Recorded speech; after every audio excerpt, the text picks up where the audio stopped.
Hello Year 2, it's Mr. Lavelle again. I'm going to be reading the next chapter of The Girl Who Thought She Was a Dog by Claire Balding. So, we've reached chapter 2.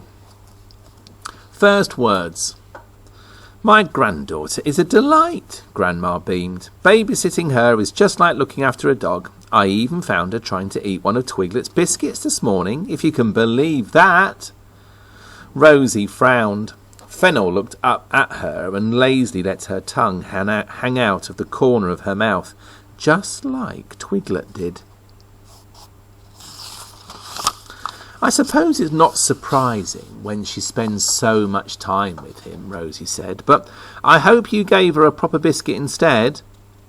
It had been a year since she'd brought Fennel home, and her little girl and Twiglet had become the best of friends.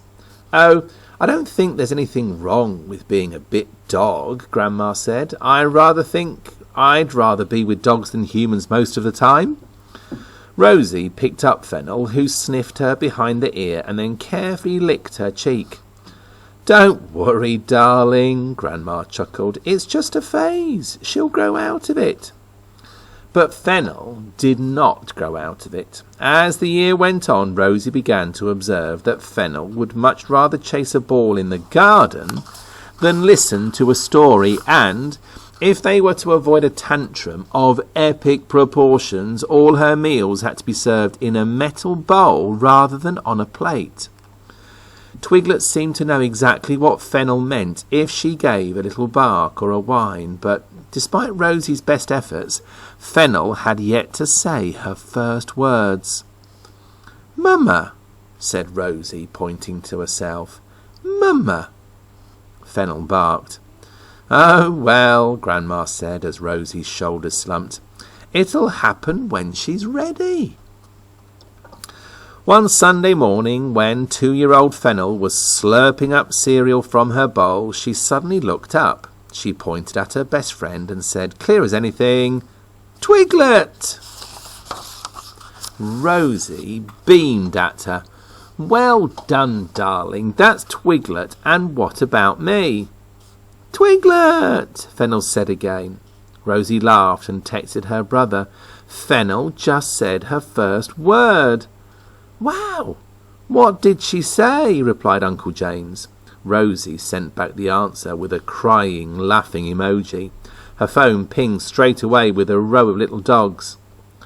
Uncle James and Uncle Matt came over later that day to play with Fennel and took her into the garden to throw her favourite ball. "Fennel!" Uncle James shouted when she was over on the other side of the lawn. She bounded towards him on all fours, Twiglet right by her side. Uncle James smiled. "Look, Matt, she really does act just like a dog." Fennel sat on her haunches and looked up at him. Twiglet did the same. Uncle James ruffled Fennel's hair and then stroked Twiglet's head. Uncle Matt looked bemused. "You're right, she does. That's, different?" Fennel went over to Uncle Matt's side and he lifted her up onto his lap. She curled into his chest and licked his hand. Then she grinned at Twiglet and gave a gruff bark.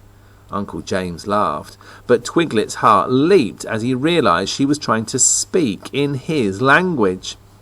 "Best friends," she gurgled in broken doggish.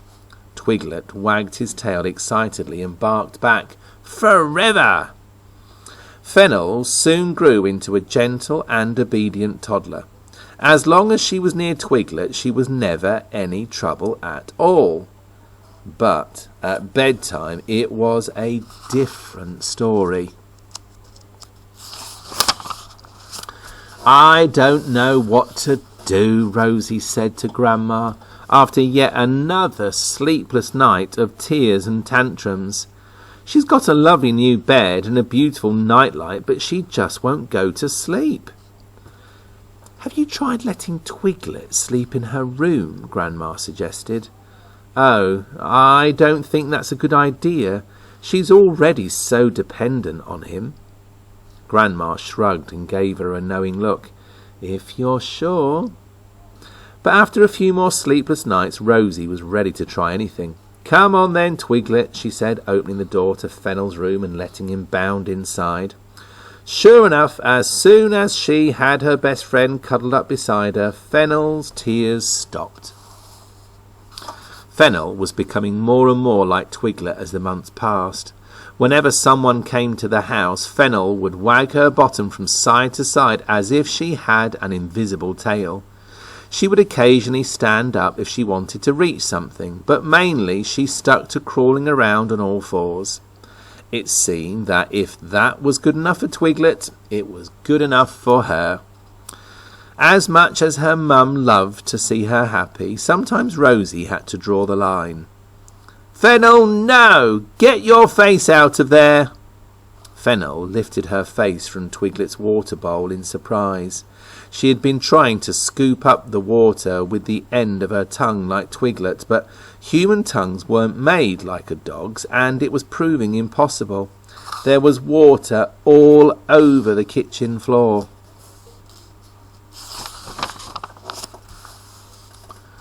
Darling, you are not a dog! Rosie's voice came out more firmly than she intended, and immediately she could see the tears forming in Fennel's eyes. Fennel slunk away and curled up with Twiglet in his basket, silently crying into his fur. Twiglet looked at Rosie and shook his head from side to side. Rosie glared at him. Oh, for goodness sake, don't you start! Okay, great chapter. End of chapter 2.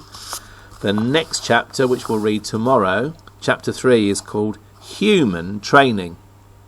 Hope you can join me. See you then.